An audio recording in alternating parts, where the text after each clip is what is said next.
Praise the lord. నేటి దిన వాగ్దానము. ప్రభువా మా దేవా, నీవు సమస్తమును సృష్టించితివి, నీ చిత్తమును బట్టి అవి ఉండెను. ప్రకటన 4వ అధ్యాయము 11వ వచనము. ప్రభువు కొరకు ప్రకాశించుడి, ప్రతిదినం నీ ముఖం మహిమ నుండి అధిక మహిమలోనికి ప్రకాశిస్తూ ఉండనివ్వండి.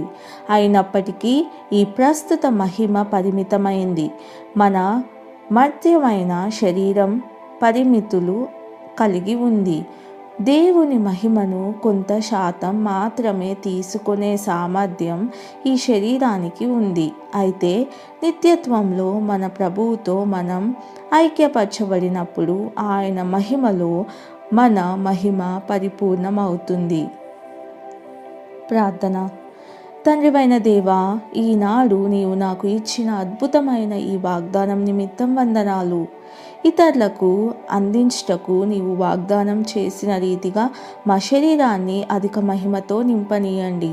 మా ప్రభువును, మా దేవుడును, నీ కుమారుడైన యేసుక్రీస్తు ద్వారా అడుగుచున్నాము తండ్రి.